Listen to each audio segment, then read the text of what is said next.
Welcome to another F.E.A.R podcast. We hit the month of June and we're hitting it hard with zombies.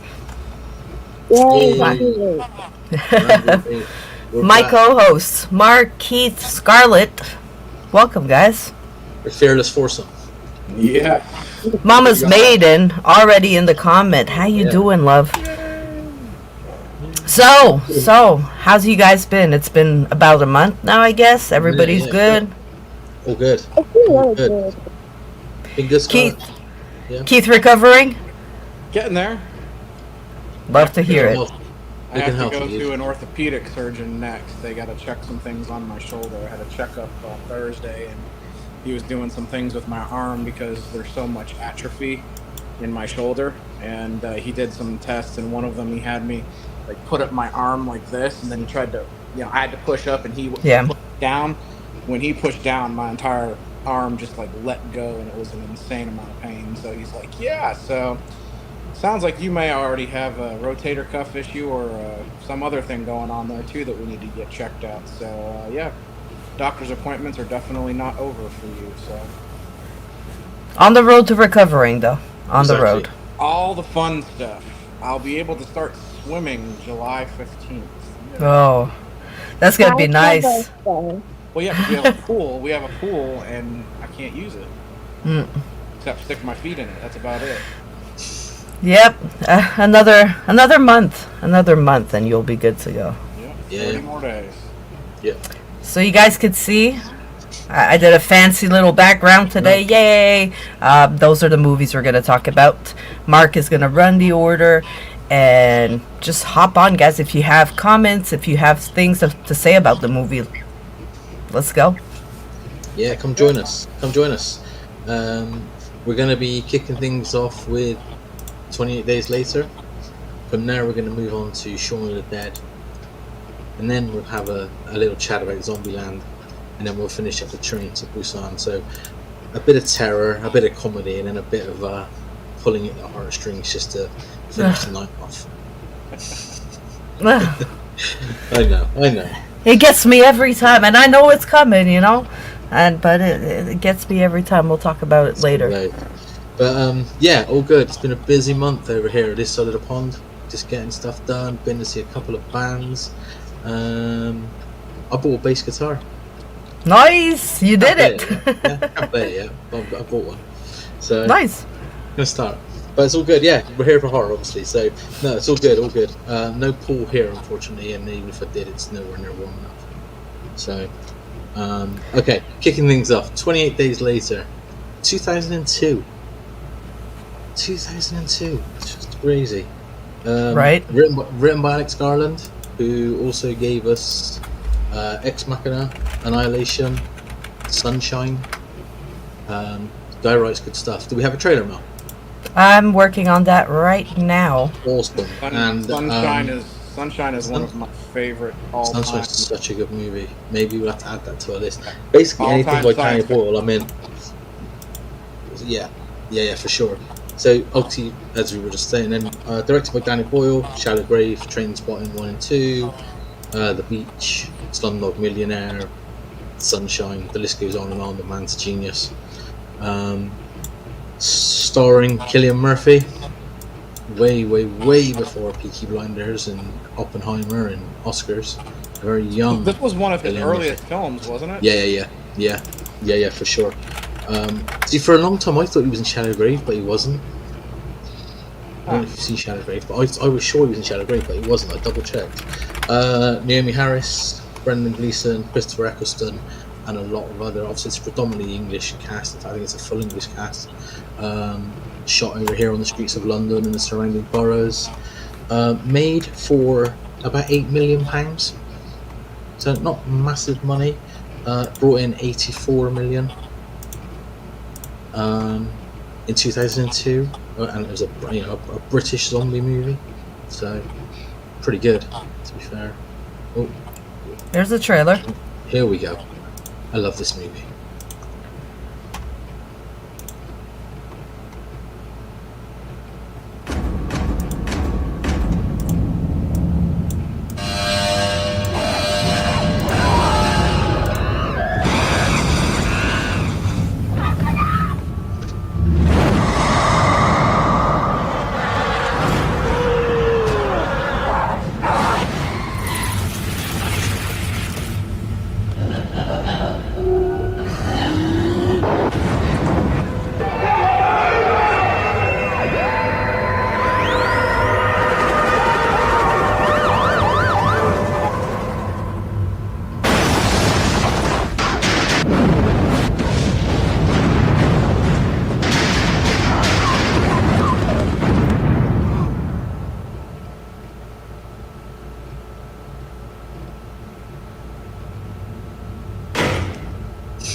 so eerie.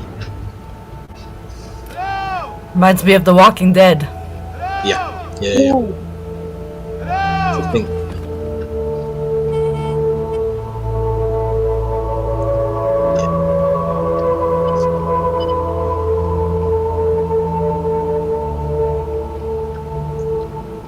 I absolutely adore the trailer because it doesn't give away. tells you nothing. And hooks you straight away. This is the way a trailer is supposed to be edited and cut.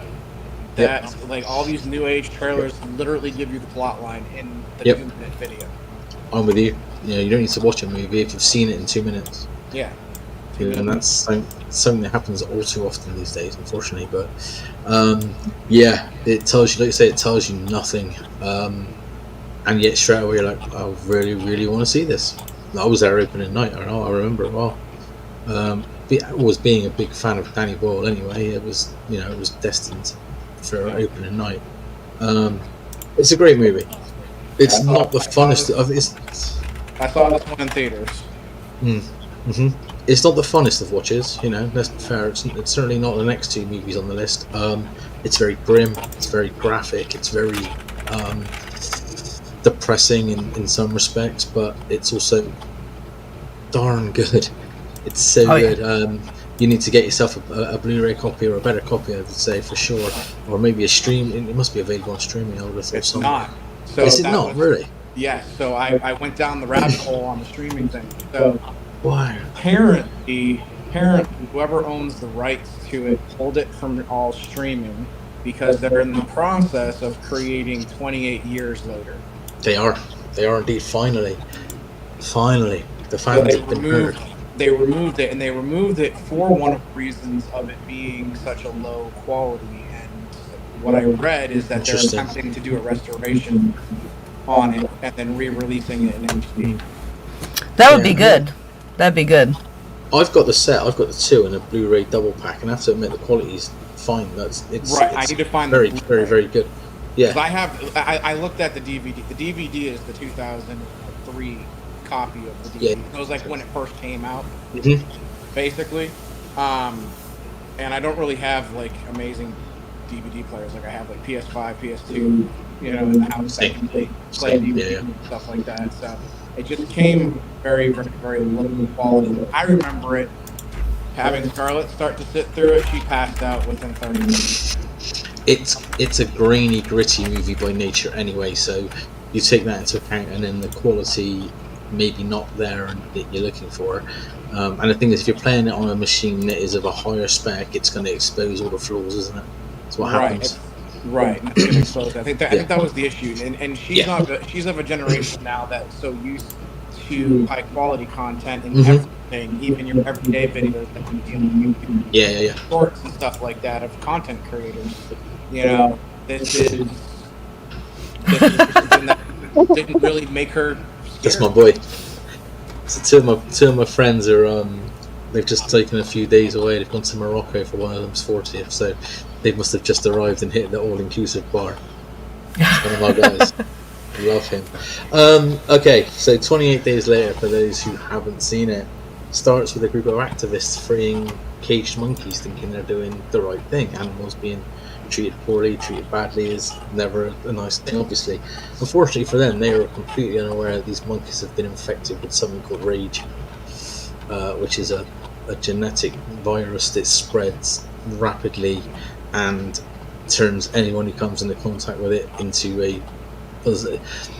it is a zombie. They never used the word zombie in it. They say it's not a zombie, they're just infected, but essentially it is. It doesn't take much time for them to turn, though, compared to other movies where, it's... Right, rage zombies, like as soon as you are bit, it's like 30 seconds and you're time. So, interestingly, Zack Snyder gets all the plaudits for the Dawn of the Dead remake and the Fast Zombies. This came out 2 years earlier. This came out 2 years before Dawn of the Dead. So, that's not the... Scarlett, can you mute? Because you guys are in the same room, eh? Is that what that echo is? Yeah, it's the echo. So although Snyder gets the plaudits and, that was a fantastic remake, Danny Boyle did it about 2 years before. And then, of course, you've got a very young Cillian Murphy, waking up in a hospital. And there's nothing, like you say, very much Rick from The Walking Dead waking scenes. He comes around. There's nothing around the London. London is completely derelict, which I believe they had to film over several mini takes at sort of 6, 7 a.m. on a Sunday morning because there was no one there. You know, and They were just he trying then to film whenever yeah people yeah weren't yeah there, like yeah which yeah. in London Just, it must have been it's London. crazy. No, exactly. So to this day, I can't believe they did it, but they did. And then he seeks out family, seeks out refugees, seeks out who he's looking for. He meets Selena and Mark, ironically, and they go on their way. And then let's see, they bump into um, Brendan Gleeson's character, whose name escapes me, Frank, and Hannah, and that's when things really sort of rocket up. That's when things escalate, and then they're heading for what they think is paradise and a safe life. And when they meet a troop of British Army soldiers, they think they're safe, but not really. Without spoiling anything, because as usual, guys, we're going to spoil these movies up the wazoo tonight. So um, it doesn't quite work out for them as you would think. This film is broken down into quiet parts and just erratic panic. You have nice parts where they have conversations in the cab and they find apples and everything's nice. Next thing you know, it's just sheer blood and thunder of panic and running for your life because these rage infected people are moving at a mile a minute and they're just chasing you down constantly. But it's one of the zombie movies that feel real. It feels like it could happen that way. You know what I mean? It's not over exaggerated. It's not. It's scary, Yeah. and the reaction they have is on point. Yeah, To for sure. not knowing what's going on, and Exactly. Yeah, it's not it's not a comet. It's not just people coming out of the ground. This is a virus essentially, which when you think what we've just gone through as well, makes it even more terrifying. Obviously this was back in time before we went through everything we went through, but it makes it even scarier. So it's a fantastic movie. Obviously, it did so well that we got a sequel, which is hugely underrated and still very good. And as Keith mentioned earlier, we're finally going to get a 28. It's I want to years. say years later, yeah. And I was thankfully, like, people have. I I actually was think actually they've. talking with my wife about that, and I was like, why wouldn't they do months? I don't understand that. Like, why does No, it I go know. Well, I think from weeks if you to because think it's it's been over 20 in that time, years. yeah. And I think also if you're going to do it, one, you need Danny Boyle back on charge, and obviously, ideally, you want Cillian Murphy to come back, and the dude's a big deal now. I don't think he would have any problem doing it. It's just his schedule, I guess, and everything else. Because you could have just put anything together and sent it out and said, "Oh, this is part 3." Hostel 3 comes to mind. Yeah. So, but it's a fantastic movie, and if you haven't seen it, seek it out on Blu-ray for sure. Yep. If you want to see evil Doctor Who as well. Yes. Yeah, Christopher Eccleston. Yeah. Yeah. Yeah, he's not a nice guy. He's No. far from a nice guy, to say the least. Favorite scenes? Do we have any favorite scenes? I've got a couple Yes. that I know. There's Go ahead. there's a few. Yeah. So the opening scene where he gets out of the hospital and the streets are just barren and otherwise Hmm. a city that is normally really busy is eerie as all get out, and I thought it was Yeah. shot really really well to really um, put an emphasis on the fact that this was a global pandemic, and Yeah. another one of my favorite scenes, it's terrible to say, but it was so well acted by Brendan Gleeson, is when he gets the blood in the eye Yeah. Yeah. and his turning and him trying to, still be that awesome dad that he was to try and protect his daughter from himself at this point, knowing Yeah. that he's turning. Yeah. Yeah. It's And a I hell of a like, performance. I also like the political aspect of it where you have, it shows that sometimes there's an old phrase. the road to hell is paved with good intentions. And while those animal activists had good intentions, they did not know what they were about to No, unleash in the world. no. So that goes to show you have to be careful with the things that you choose to do in your activist life. Hmm. So that was kind of like a message to kind of be careful, because you don't know what you could unleash upon the world. You may be trying to do good and you might save a couple of things and then kill a million. So be Exactly. careful. Yeah, no, exactly, for sure. Um, I don't think personally this one's overly gruesome. It's gruesome. We look at the sequel, for example. The sequel ramps up the gore, but tones down the tension. Danny Boyle's not involved, and that's clear for all to see. It's still a good movie. It's still a decent movie, but it doesn't have that feeling running through it that you get from a Danny Boyle movie. What about yourself, Mel? Any favorite scenes? When what's his name?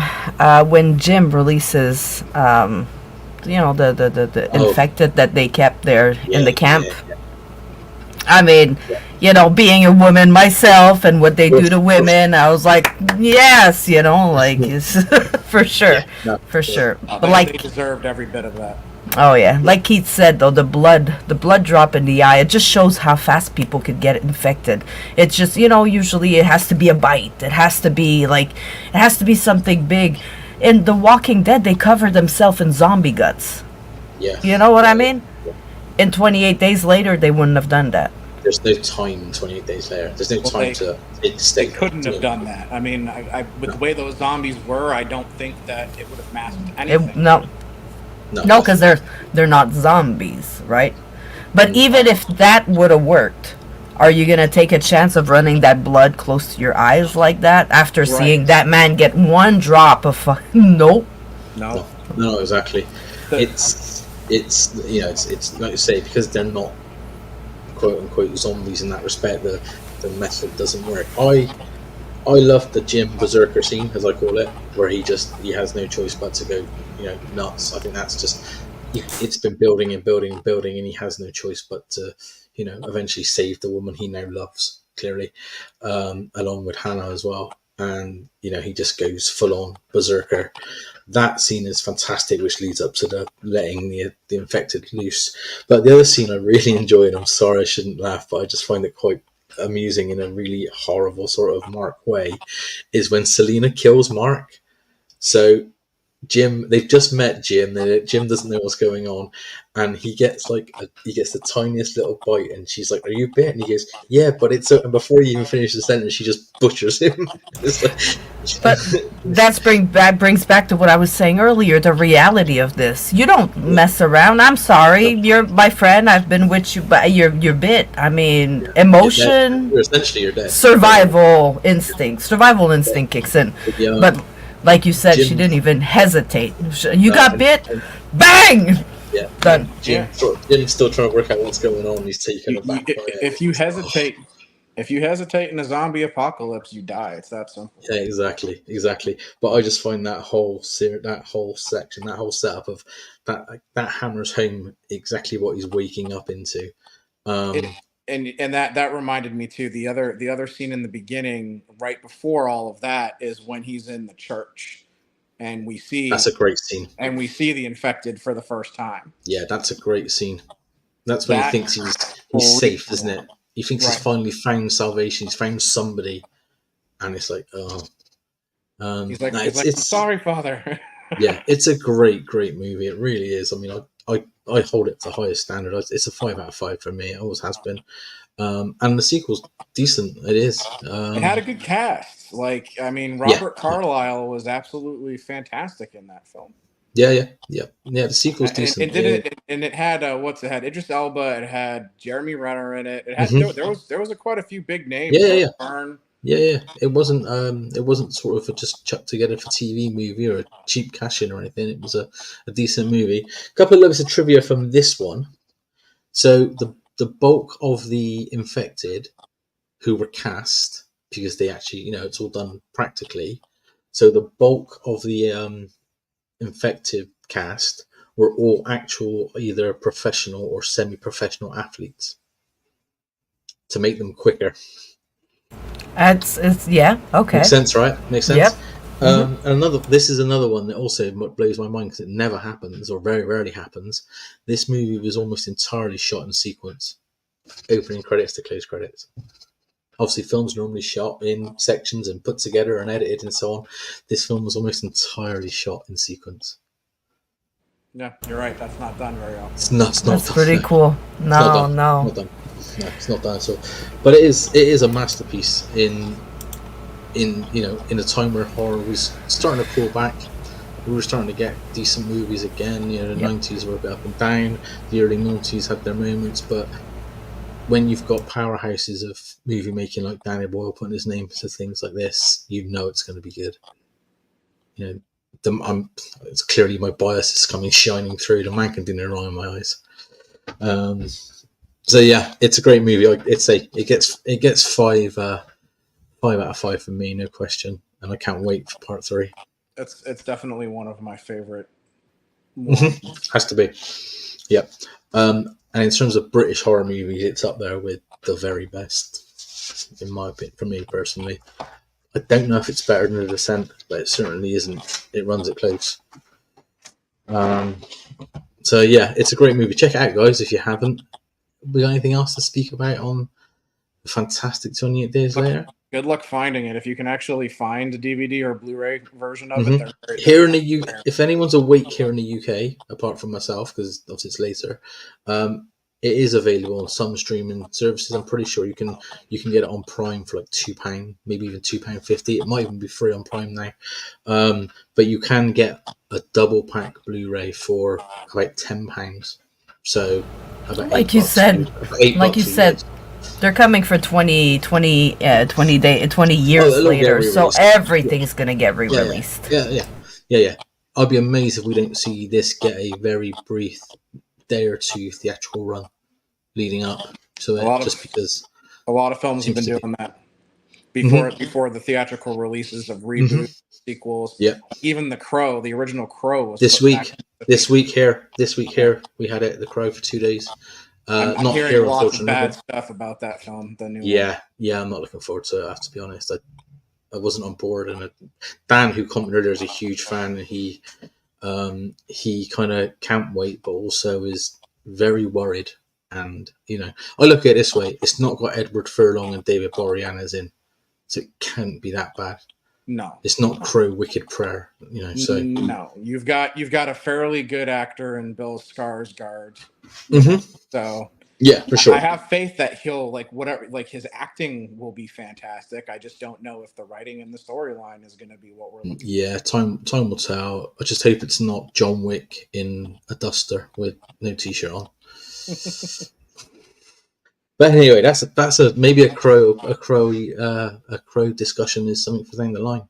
Maybe once a new one comes out, an old and new discussion, something on those lines. Sounds good.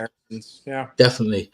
Sticking with movies from this side of the pond, an absolute comedy classic, which I struggle to find anyone who doesn't love this movie.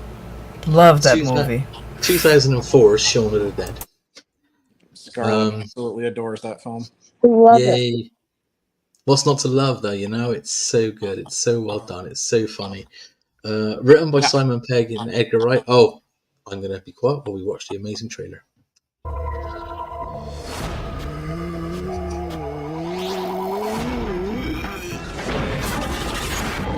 Do you ever think that modern life is not for you? Do you do the same dead-end job every day? Is your love life dying on its feet? To a wonderful mum. Have you ever felt that you're turning into the end of the world? A zombie? Maybe you're not alone. Piss it. Although no one official is prepared to comment, religious groups are calling it Judgment Day. It is vital that you stay in your homes. Avoid all physical contact with the assailants.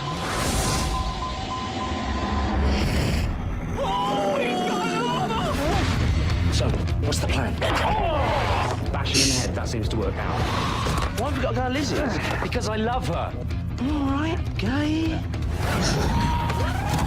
Do something! Wait there. Under there. I'm coming.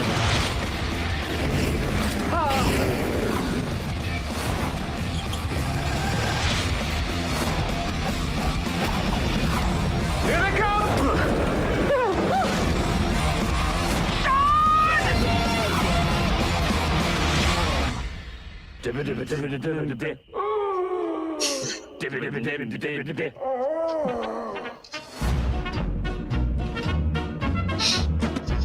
That part right there is one of my favorite scenes of all. So good. It's Yeah, so good. I grew up on British comedy stuff. Like I was a massive fan of like Mr. Bean, and like I watched Okay. every. So I've always enjoyed British comedy, where I know some other people just don't. I'm so happy that she loves this though. She gets British comedy and laughs very much so. And I just get the feeling that Simon Pegg was essentially kind of more or less being himself in this film. hmm And Yeah, no question. I felt the authenticity that he was kind of like his character. Yeah, yeah. It's. I don't think there was a huge amount of theatrical range required for either Simon Pegg or Nick Frost, to be honest, in this movie. I mean, the "Don't Stop Me Now" scene. That's Yes. the one, right? Yeah, that's the one. We'll come to that a little bit Oh later. my but that's the God. one for sure. I'd be amazed if we don't all agree on favourite scenes, even if there's loads of them. There's so many of them. There's so many many. of them. Like I'd be Yeah. quoting most of the movie at this point. Exactly. Yeah, it's great. It's so good. Written by Simon Pegg and Edgar Wright. Edgar Wright directed. He would bring us other great movies like Scott Pilgrim, which I loved. I know Yep. it didn't. A lot of people didn't believe it. Not certainly over here. It did really poorly, but I loved it. Baby Driver was great, and more recently, Late Night in Soho, and obviously, Shaun of the Dead was the kickoff of the Cornetto trilogy with Hot Fuzz and World's End, Yep. which are all.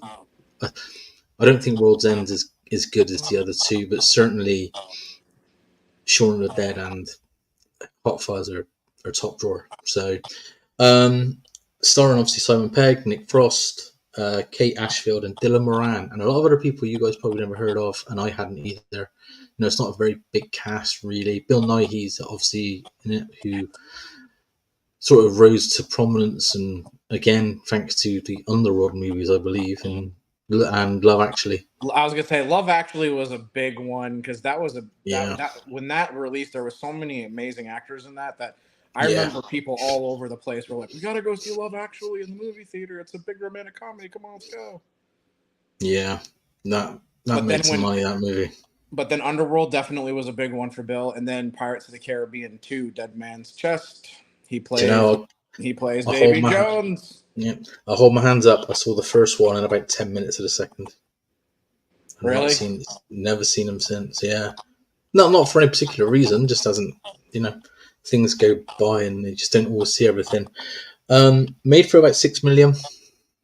Again, not huge money. Obviously, this is way before Simon Pegg and Nick Frost were names. You know, unless you watch Spaced on Channel 4 over here, which everyone did. This side of the pond. Space was a brilliant, quirky comedy, which is where a lot of these guys got their start. It brought in about 36 million, but it was predominantly released here. You know, the original theatrical run was predominantly here. So 36 million against 6 in a country the size of England or the UK is decent. Yeah, it's not bad at all. It's a decent run. Yeah, it's difficult to know what to say. Shaun of the Dead is iconic at this stage. Mm-hmm.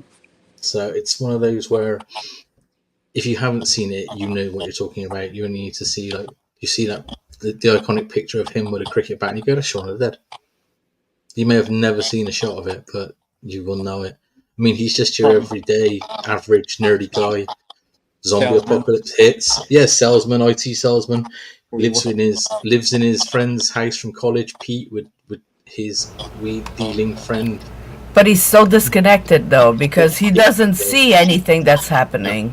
For those of you that have never seen this film, which I find that hard to believe, but for those who haven't seen, the guy who plays their roommate, is Peter. Peter in real life, can't pronounce his last name, but he plays a character in Guardians of the Galaxy. He's the Denarian Nova Corps. Yeah, he is part of Nova Corps. Yeah, He's part of yeah, the I Nova forgot Corps about that. and develops that little relationship with Rocket in that movie. Yeah, I yeah, yeah, yeah. forgot to- Yeah. He loses his girlfriend. He's life isn't going particularly well for him, and then the zombie outbreak kicks in, and all of a sudden he has to stand up and be the hero and save his friends, get the girl, and hold up in the Winchester. Essentially, Now, I've never actually had a British person to actually ask these questions to, Mm, so I'm going to do it right now. How okay. accurate is that kind of like a depiction of everyday life? Yeah, it's very accurate. That's what I No, was no, like. it's in the sort of suburbs of the bigger cities like your London and Manchester and Liverpool and so on. It's quite common here in Bristol, which I live. Bristol's the fifth biggest city in the country, and there are roads with houses just like that, not far from my door. It's very very on point. There's lots of little pubs and bars and whatever you want to pick. They have been there forever and a day. It look very much like the Winchester. It's pretty spot on in that respect. Running down to the corner market in the morning. Yeah, yeah. I've got one on the corner of Mass Road. I've got one literally a couple of 100 meters that way. Oh, I have to spend time in England, I swear. Come over. You're more than welcome, everybody. You have to still, as long as you can deal with the dog, you're good. But honestly, yeah, we've got a little market. It's open like 6 a.m. till 10 p.m. on the corner. Yeah, it's pretty accurate, I have to say. That's what I was hoping, honestly. Yeah, it's pretty accurate. Because again, it felt authentic to me. Like even though it was a comedy, even though we're dealing with zombies, like it felt like the stuff that you see prior to the zombie outbreak, like the kid with the soccer ball doing tricks, going down to the corner market, not having quite enough, change for what you were picking up, and just telling the guy at the market, "I'll catch you tomorrow" or something like that. It Yeah. felt very authentic for the time. Yeah. That side of it may not be quite as authentic these days. There's a lot more chains, but if you know people and if you have local stores and you're a little bit short that day, yeah, definitely. It's England in comparison to the US and Canada is tiny. You can drive one into the other in about 10 hours. Right. You're done. Yeah. Basically, England is the size of one of our states, and actually, in some cases, smaller than one. Yeah, I'd say smaller. Yeah. Where you can fly from one state to another, if we could drive the length of the country in the same time. It's not big. It's not a big place. Not in comparison. Yes. So it is realistic. And people like Ed are also very realistic. You get a lot of people like Ed in the world. It's just a great movie, isn't it? It's just a good time. It's just a fun time. Is it scary? No. Is it? But it's not meant to be. There's no intention of it to be scary at any point. It's a full-on comedy. I think the scariest thing that happens is when he closes the mirror and the silhouette of Pete is there all of a sudden. I think that's literally the scariest scene in the entire Yeah, that gives you that little jump scare. It's a jump scare. It's not even. It's not even anything. Oh God! But I adore this film. I watch this several times a year just for fun. Yeah. It's one of those. If it's on, you leave it on. Yeah. And it's So on. if you're looking for a laugh, if you're in a bad mood and you need a pick me up, this is the movie you watch. Yeah. Okay, as there's going to be a lot of these, where are we talking in terms of favorite scenes? Because I'm sure there's a few. Interesting to see how many we match, how many we share. Let's see. The record throwing, where they start throwing the records and they're debating what they wanted to throw. Batman soundtrack. Yeah, that's my favorite scene. That's the first printing. That was the second album I ever bought. Put this on, so random. Fuck's sake. Okay, Diane, get them somewhere safe. David, kill the Queen. That's the best line in the film. Well, the fact that they kill did everything kill the Queen. What? That's a jukebox, David. The fact that they did everything to the beat. Yeah.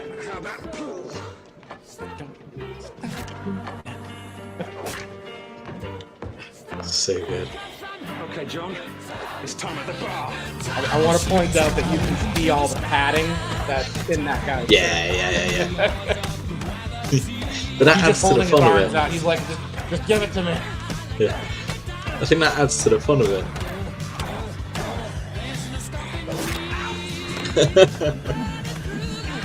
Honestly, He tries to do a spinneroonie. He literally just So tried good. to do a spinneroonie. So That's good. right. That scene is right up there. But the scene, like you say, with the albums, he's like, the Stone Roses, I like it. So and so. Batman soundtrack, throw it. Throw Just it. And then, yeah, and then the best bit as well. The other scene is one of the other scenes I love as well. Is when they first see the two zombies outside and they go back inside and they're like, "Are they still there?" He just opens the curtains. Yeah, they're still there. He closes the curtains. So it's fine. Just leave it. Just sit and play computer games. It'll be fine. I already mentioned at the end of the trailer, but the scene where they're drunk walking and they see the zombie in the street and they're like, Yeah, the white lines. Yeah, the white lines scene's brilliant. The ending. When Yes. he goes to take the controller, he's like, don't bite me. Yeah, brilliant. The whole thing is just a masterpiece. Random questions, and this is a question that I probably get asked quite often. I'm guessing you guys have seen Hot Fuzz. No. No, okay, then it's a moot point because the question is always: is Hot Fuzz better than Shaun of the Dead? Like, which of the two is the better movie? It's difficult. I think it's a toss of a coin for me. I still like Shaun. I still like Shaun better than Hot Fuzz. I did one of the funny things about Hot Fuzz though is that they do a couple of things that comes back to Shaun of the Dead, like the fence when he's trying to jump over the fence and stuff like that. Yeah. He ends up going through the fence again. Yeah, there's a few little Easter eggs of if you've seen one, you've seen both. Yeah. World's End is the weaker of the three. Yeah. It's not a bad movie, far from it. It's a good time, but when you've hit those heights, it's difficult to maintain them, obviously. Hot Fuzz was only filmed about, 20, 30 miles from here. Not far at all. But yeah, that's definitely one of the those are the scenes that stick out for sure. The Queen scene is brilliant. The vinyl throwing scene is amazing. The white line scene is amazing. The whole thing's amazing. Yeah, it really is. It's so good. What's your favorite? What's your favorite scene? when where Ed was like driving a car and he he just broke it and then he took his stepfather's car instead. And that was pretty funny. That's a great scene. And he's playing the metal at full blast in a zombie apocalypse. It's like a Meals on Wheels type scenario. The funny thing about that though is they're talking about how they don't keep any of their previous life, and the first thing that Bill Nighy's zombie does is go and turn off the metal in the car. Yeah, exactly. Speaking of which, I almost forgot about this because I thought this was actually a stroke of brilliance. When he's the morning after, and they're watching the news, as he's flipping through the channels, each channel completes the sentence of the previous channel's broadcast of whatever it's broadcasting, which makes watching that scene, if you've never noticed that before, which makes watching that scene even funnier because of the way that it goes down. If you take that sentence from each broadcast as one long line, it tells you exactly how to survive the movie. Stay indoors, go for the head, etc., etc. It explains how to survive the movie, but because it's chopped up between multiple stations and broadcasts, it takes a second for your head to catch up a little bit with it. But it's so good.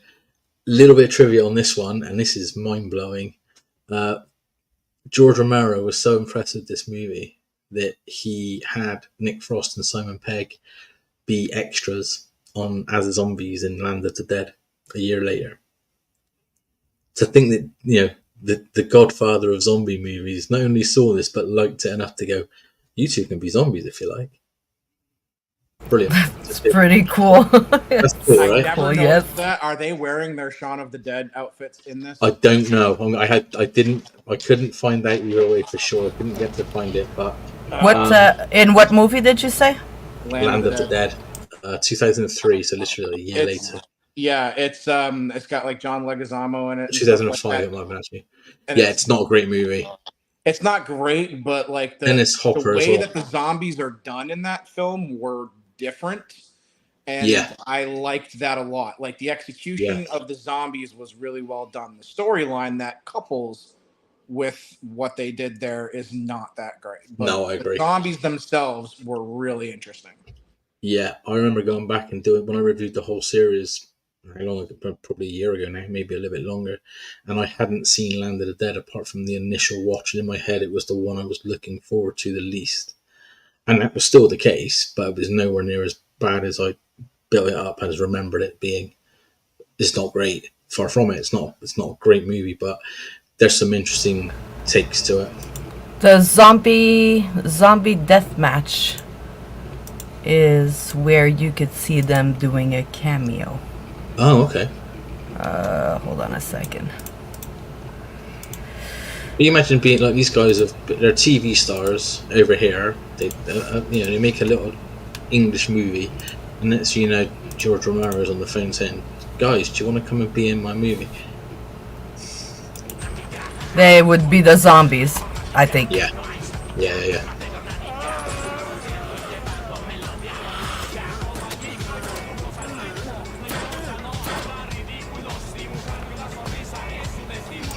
So somewhere in that scene. Somewhere in So this scene, yeah. yeah, that's where they That's are. cool. Yeah, it's really cool. Yeah, it's another one, guys. If you haven't seen it, I'd be amazed. But if you haven't, then get to it. It's a great movie. It's a great time, and it's another 5 out of 5 for me. Yep. Even if you don't like horror movies, Shaun of the Dead is such a comedic masterpiece that you'll enjoy it, even though you don't like horror movies. I think the only way you wouldn't enjoy this is if you don't have that transition into British comedy. Like if you struggle with British comedy, you might go, "Well, I don't get it." But I think even then, it crosses a lot of borders. I mean, not really, because some British comedy I don't get, but that movie is just hilarious. It's just funny. The whole time it's just I just couldn't stop. Yeah, it has me in rolls every single time I watch it. Sign of a good movie, certainly a comedy. If you laugh every time, you know it's a good one. Put it to you this way: my oldest son, Wyatt, who absolutely abhors anything horror, scares the crap out of him. Me and Scarlett just rewatched it earlier this afternoon, and he actually came in, sat down, and watched the whole thing with us, and it didn't bother him. No, it's zany, it's wacky, it's a full on comedy just based around a horror premise. It's it's not. I wouldn't even call it a horror comedy. It's a comedy with a bit of a horror premise more than anything else. Yeah. But it's great. It's great. It's so good. Yeah, everyone loves Shaun. Wyatt was the only one who was scared the guys of coming out of David. Oh yeah. Yeah. That was a little gruesome for him, so he had to step out there for a moment. There's probably the one scene, right, as well. I don't think there's anything else. where they like rip him up. I was gonna point out to him that you can clearly see that the actor who's playing David is crouching. Yeah. And that it's a fake torso, guys. Yeah. It's definitely. You can set, like you say, if you know what you're looking for, it's there. So, yeah, it's great. I don't know what else to say about it, to be honest, or anything else. It's a fantastic movie. Go watch it. When there's a zombie apocalypse, make sure you find your local pub. Yeah, get to the Winchester with a cricket bat. And just remember that the gun over the bar is actually a working gun. Now that I can't say would be true over here. Obviously, firearms are completely illegal in the UK, so I'd say it's unlikely. You never know. We're good here. Walk into a bar, I'm sure we can find a minimum of like 10. Oh yeah, Yep. yeah. Usually the bartender's probably got one under the shelf. I remember on a side. I remember when I was over there at one point doing some traveling around, and I also said I lived there for a bit at one point. And I remember going into a bar just outside of Sedona, and it was just this little bar in the middle of nowhere, a little hotel attached. We were only there for one night, and I only remember it because there was this humongous guy at the bar, humongous, just huge, absolutely huge. And we're sat there, he ordered a drink, and he's like, "Oh, where are you from?" And we're talking, me and my wife were talking to the guy, and he just pulls out this cannon and puts it on the bar, like it was, nothing. And, it turns out he was a policeman or a sheriff or whatever the case may be, but just literal cannon. I was like, wow, yeah, you don't get out here. Yeah, Yeah, wrong, it's like that here. Yeah, This we is were crazy. Yeah, I don't know. Okay, we're at the halfway point. Oh, good. Let's move on. Moving on, another comedy. One that just came out of nowhere at the time. I think, to be fair, I don't remember seeing a huge amount of buzz for it, and then it was here, and it's amazing. Zombieland.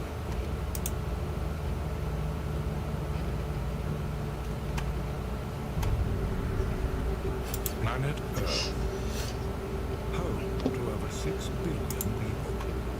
Today, our very existence is threatened by epidemics, climate change, and dwindling resources. But those are the least of our problems.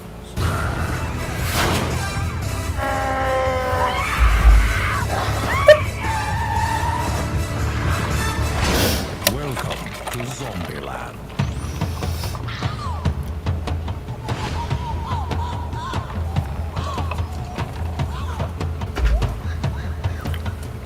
My mother always told me, someday you'll be good at something.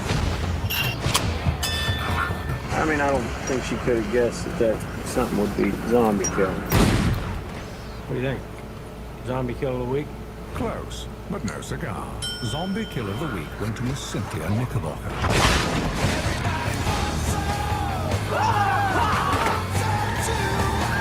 Gotta enjoy the little things.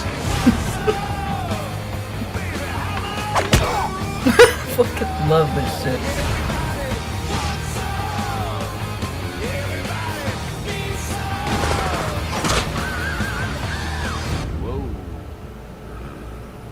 Well, these fellas really let themselves go.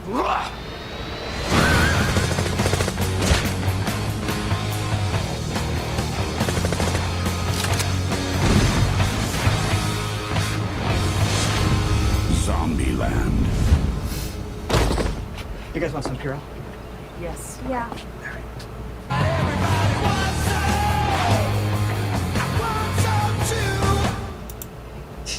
For those of you playing the home game, the body that they dumped over the balcony was Bill Murray. Spoilers. Bless you, Yep. Murray. Yep. We're Also, to the podcast. I think. Oh yeah, we're well past. We also, spoil everything. wasn't it nice after everything we've seen Johnny Depp and Amber Heard, and then you start watching that movie again and you realize that Amber Heard is getting smacked with that toilet thing? I mean, Yep, she is 406 and she gets killed in the best way possible. yeah, I'm just gonna put this out there. I'm just gonna put this out there now. Amber Heard, worth it. Moving on. If you're not a fan of Amber Heard, you can still enjoy it. Sorry, look, I'm just being honest. Tallahassee is probably one of my favorite Woody Harrelson characters of all time. Yeah, for sure, no question. The thing is with Woody Harrelson, he can play himself, and that's more than enough. Yeah, it's brilliant. He's amazing. 2009. I didn't think it was that old. Yeah. I didn't realize it was that old. I was working for Blockbuster Video when that movie came. Oh wow. Wow. Those were the days, man. Picking up movies based on the boxes. No idea what you were taking home. These were the days. I got free rentals of new releases, so I knew what to tell customers when they came through the door. So I got to watch them a week before they hit the street. Sad times. Have You have to y'all be ever able to stop. watched Hunger Games? Sorry, what was that, Scarlett? I said, have y'all ever watched Hunger Games? Have we watched what? I don't know. Hunger No. Games. Hunger Games was that? Hunger Games with Hunger Woody Games. Harrelson and Jennifer Lawrence. I've not seen it. I'll be honest. No, I've not seen it. Yes. There's a character from that, the guy with the cowboy hat, that he's been in there, and it also has Emma Stone. Emma okay. Stone, yeah. Yeah, no, I've not seen it. Not sure why actually, but I haven't. He's done everything, hasn't he, Woody Harrelson? He's been around forever. I mean, what hasn't he done at this point? He And what wouldn't he do for a damn Twinkie? Yeah. Well, go back as far as Cheers. Yeah, it's true. Yeah, 2009, which, as I say, shocked me. Written by a pair of guys by the name of Reese. Apologies if I'm mispronouncing that with my farmers-like twang. And Paul Wernick. They gave us Zombieland 2. They gave us the Deadpool movies. And they gave us Life. Ryan Reynolds and Jake Gyllenhaal and I don't know what else is in that movie actually. It's okay. It's like a bit of an Aliens rip-off. I don't know if you guys have seen it. It's alright. So yeah, directed by Ruben Fleischer, who also directed Double Tap, and he also directed the Venom movies and the Uncharted movie that I couldn't finish. Just terrible. But there you go. Cast-wise, we're talking A-list, aren't we? I think it's safe to say at this point. Mel's had enough. She's like, be quiet. No, it's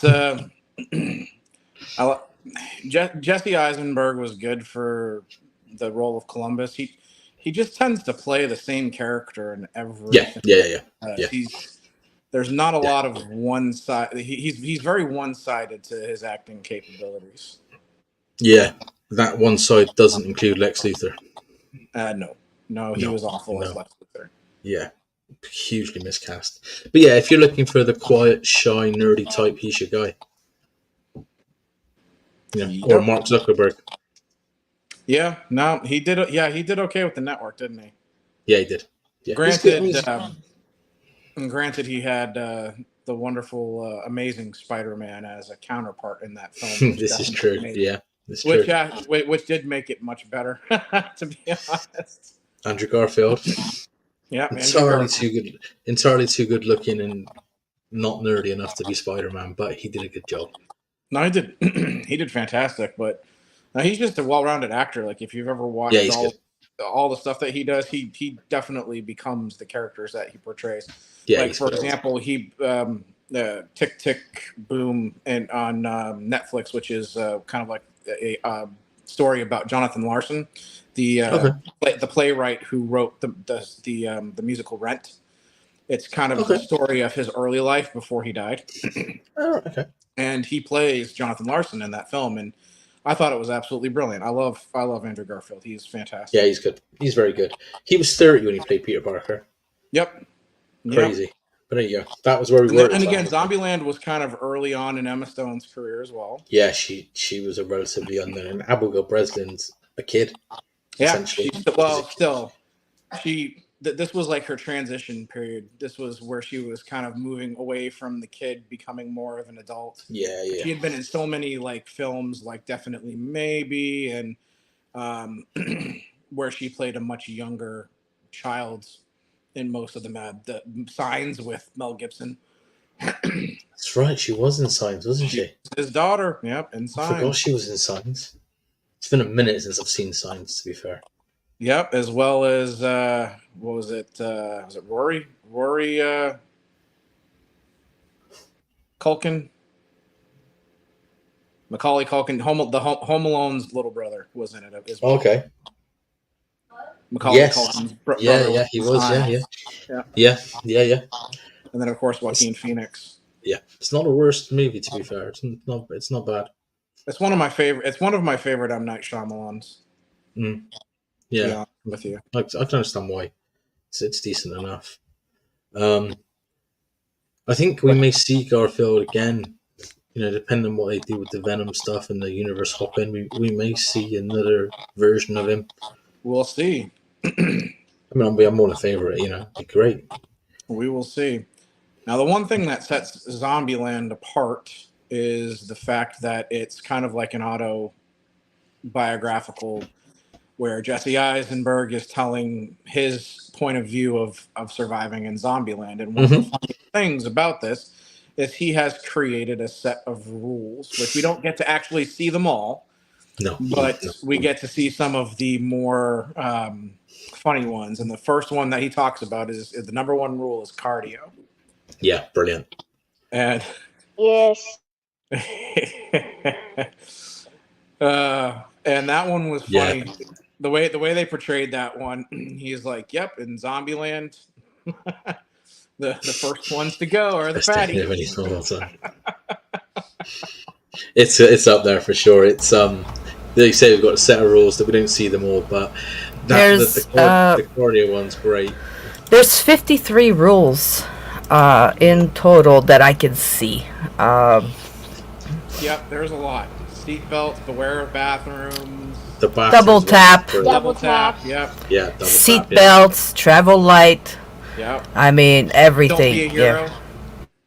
Yeah. Be a hero. Because he changes it. Yeah. He updates it. Yes. Yeah, he changes it, doesn't he? Ziploc bags.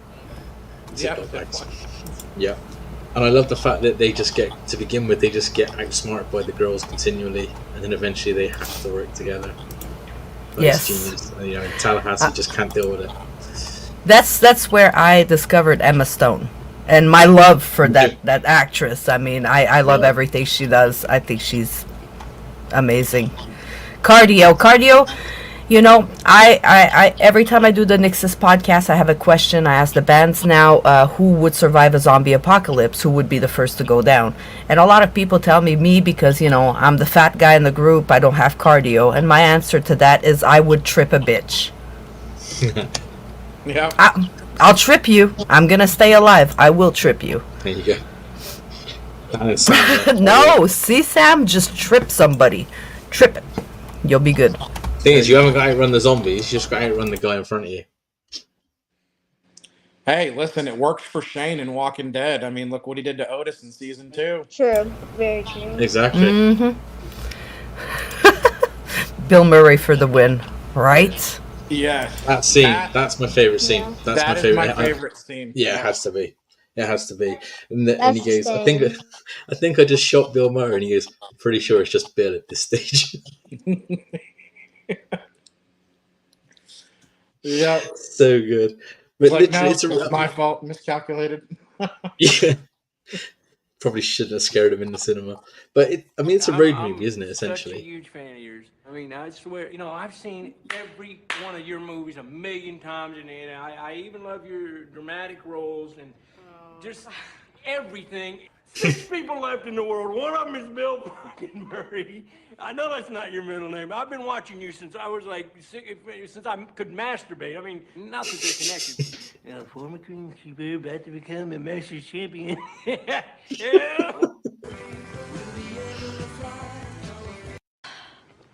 So Columbus. The funny thing is it seems like Woody Harrelson was legitimately geeking out getting to work. Yeah. It's about to be my favorite part.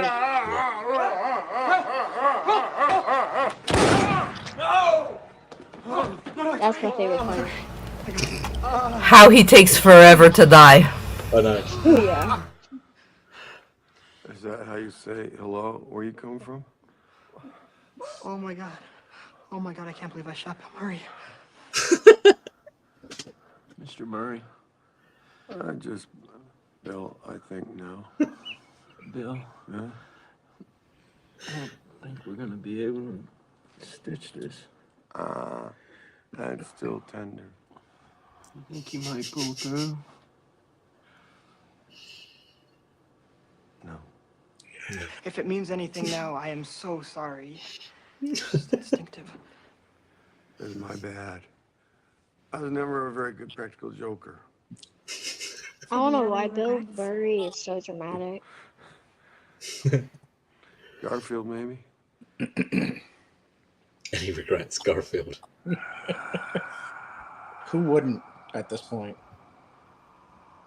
Yeah, it's true. Those movies, those are terrible. Come on.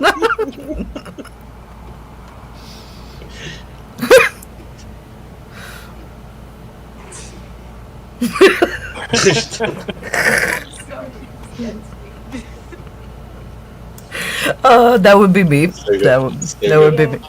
So good. Well, he just finished saying that he was never a good practical joker, and then he does. It's just the whole concept of how do you approach Bill Murray and go, we're going to make you dress up as a zombie and then you get shot, but you're still going to be Bill Murray. I'm willing to bet that all of that was improvised. Yeah, I know, right? I'm willing to bet that was, and I'm willing to bet that Emma Stone couldn't contain her laughter, and that's why that happened in the first place. I would imagine the days they were on set with Bill Murray were like the greatest days of their lives. Cannot be. But yeah, it is essentially a road movie in its own way. You know, you've got Columbus looking for his family. He meets Tallahassee along the way, who's looking for Twinkies, because of course he is. And then they also meet the sisters, and then from there they travel. Eventually, they end up traveling together, and then you've got the finale at the fun fair, which is brilliant. But we always, like, everybody always talks about the four main, but what about that chick at one point that just appears, the blonde girl with her suitcase Yes. Yeah. Just appears out of nowhere. Randomly. That girl. Yeah, you know, okay, that's weird. But then they just sort of dismiss her and carry on, don't they? It's almost well, like, you know, she's all ditzy and stuff, and he, you know, you can tell that he's tried to, oh shit, there's a girl, you know, so maybe I can have it. No, poor kid. I love Zombie Kill of the Week. I think Zombie Kill of the Week is brilliant. They should do that like a 30-minute show every week. It'd be amazing. And it was brilliant. What was her name? Was it sister? What was it? Little Rock. No. The Zombie Kill of the Week with the piano was her name. I don't remember. The old lady, I remember. Mary? It might have been. I don't remember. Something like that, where she pulls the thing and drops the piano on the zombie. Yeah, brilliant. Zombie Kill of the Week. So good. It's made a lot of money. I don't think it's a massive surprise. Made for about $23 million. Brought in 102. No wonder we got a double tap. Yeah, it made a lot of money. I bet you a good chunk of that was Bill Murray's salary for his one. You know, right? Well, interestingly, little fact for this one I found out, which is hilarious. Production was held up by 1 full day while making this movie because Woody Harrelson was arrested for possession of marijuana while during filming and spent a day in prison, or a day in the station, as it were. So production was held up for a full 24 hours, which is hilarious. Out of all the things, you know. Yeah, I'd love to know how the Bill Murray conversation came around. It's mind-boggling to think that was something that was predetermined. It was written in for him, or if it was written, they go, we'll ask him after. Who knows? But it makes the movie. It's already great, and then the Bill Murray element of it just takes it over another level.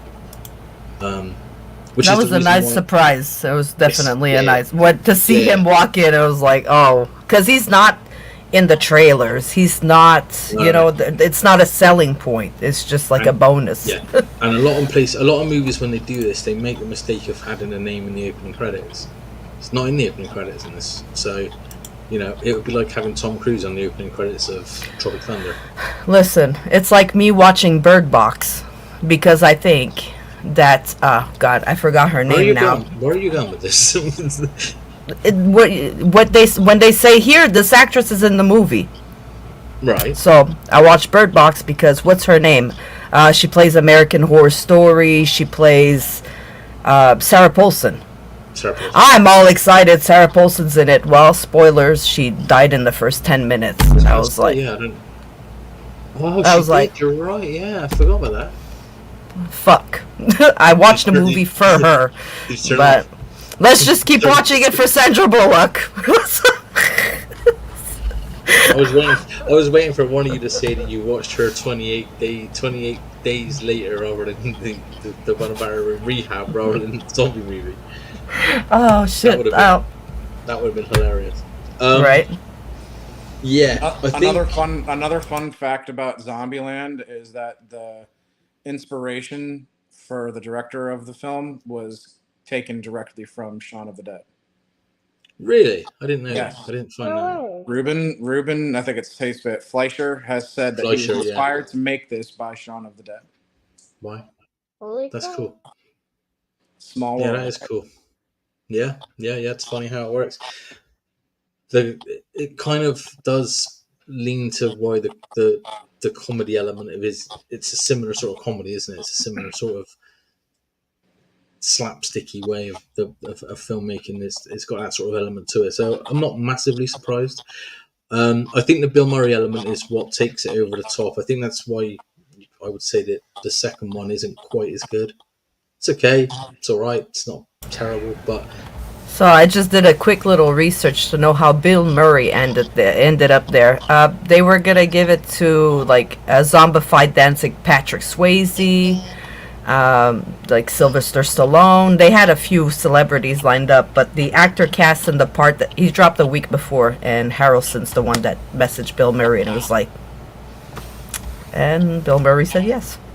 The sometimes only these things just thing happen. that I'm wondering about is that actually Bill Murray's actual house? That's a very good question. Probably not, but you never know. I bet he lives in something similar. You know, I'm sure he does, but yeah, it's Okay. probably not. But it may be modelled on his house. You never know. It's possible. But yeah, I bet it's not far off somewhere like where he lives. Been very successful over the years. I don't think it was his house. I think it was filmed mostly around like Georgia and these parts. Yeah. Well, yeah, Hollywood, Atlanta. They were there. Our audio cut out there for like 30 seconds. Okay. So yeah, Zombieland again. We're on a roll this week with great movies. A beautiful movie. Beautiful movie. I love it. Even better. A beautiful movie. Funnily, I just found another fun fact. So Emma Stone was originally cast as 406, the Amber Heard role. Was she really? Not crazy enough, huh? Yep. And then she ended up getting bumped up. Yeah. Good. Yeah, that movie would not be the same if it was Amber Heard. Can you imagine if Amber Heard was Wichita? No. Nope. Mm-mm. No, it wouldn't work. These things tend to work out when they're meant to. You look at a lot of these movies that people have been cast for, and very rarely does it not work out for the better. That they've gone the way they've gone. I mean, Will Smith was supposed to be in The Matrix. Can you imagine? Well, his wife ended up being in it. True. Yeah, true. Yes, Zombieland rules. That's it for the comedy. Now for the tears. Mel, do you want to talk about this one, Mel? So I'd be quiet, or do you want me to carry on? Or are you going to be able to cope? I don't want you tearing up. Huh? I don't want you tearing. Do you want to talk? You going to be okay? I'm gonna be okay. That movie just wrecks me. It just every time. And every time, like, let's watch it. And I get to that one scene, and I'm like, God, I'm not gonna cry. And then there it is, fucking crying like a baby. Yeah. I don't cry from horror movies. When you're a little bit older and maybe you have kids, that scene might get to you. Yeah, it's true. I don't have kids or a very wide emotional range, and I still felt a little bit upset. Yeah. There you go. Train so to I said, Busan. Maybe. Yeah, maybe. Some people don't. Yeah. Train to Busan. What a movie. 2016. We're catching up.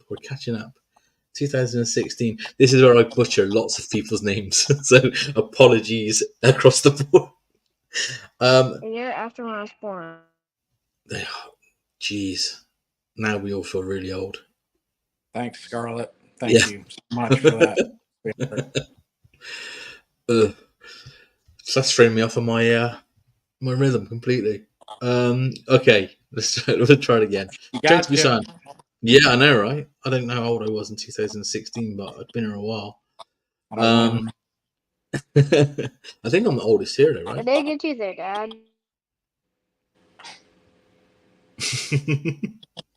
She's too much. Right, She's okay, too here we go. I'm going to butcher these names after the trailer. Let's do the trailer first. KTX 406 열차가 곧 출발합니다. 저기요. 이상한 사람이 하나 타고 있는 것 같은데. 팀장님 여기 11호차 응급 환자 발생했습니다.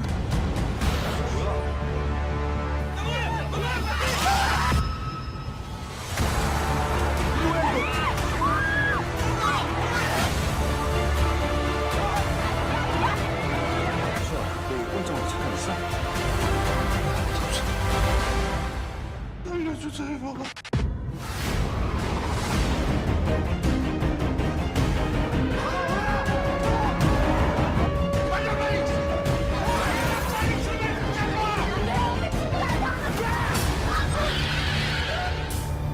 아직까지 남의 안에 열려 있다니까. 우리 그냥 이것들 달고 부산으로 갑시다. 바로. GT 몇 호칸?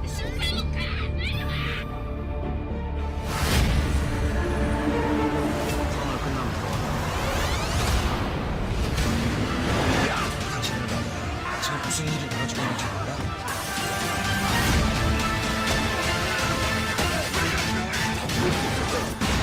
우리 열차는 더 이상 부산으로 운행할 수가 없게 됐습니다.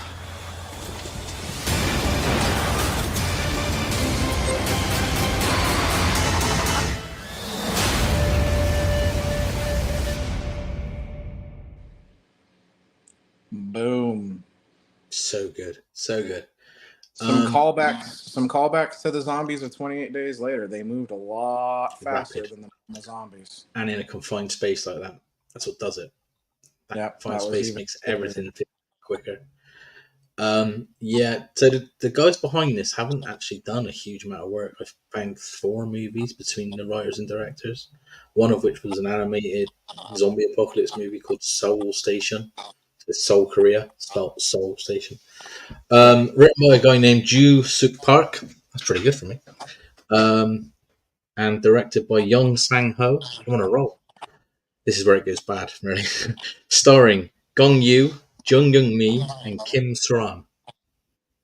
Okay, that wasn't too bad. You also have to add Ma Dong-seok into it as well. Yes. And Yeah. the reason why I'm gonna say it right now is because his character is legitimately my favorite character in the entire movie. Yeah. Yeah.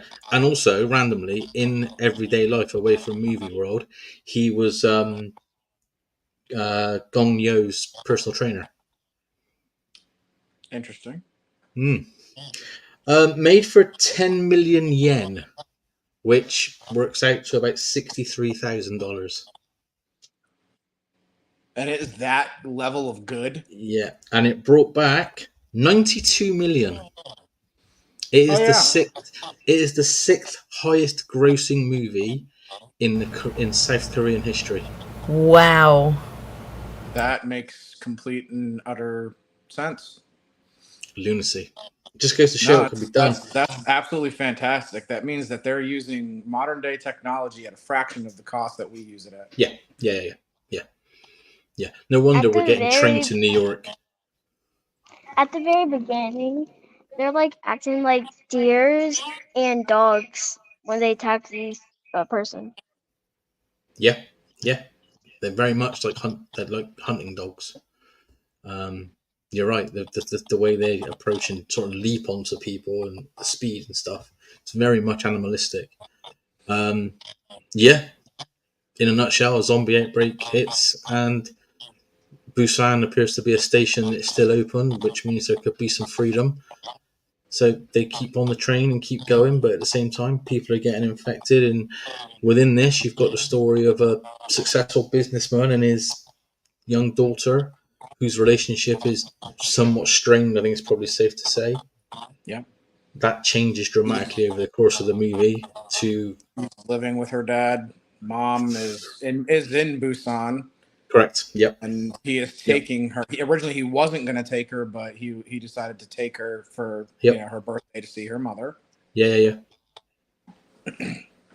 It's And difficult to. Sorry. Go on. I was going to say, I love this film. I know I've watched it so many times.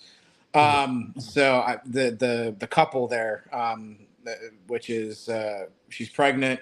This guy is like strong man. Like, it's pretty cool how he was able to stand up and to these zombies where nobody else could do. I mean, he was being a pugilist with them. He was fist fighting. He's a big dude. He's a big guy. He's a big dude for sure.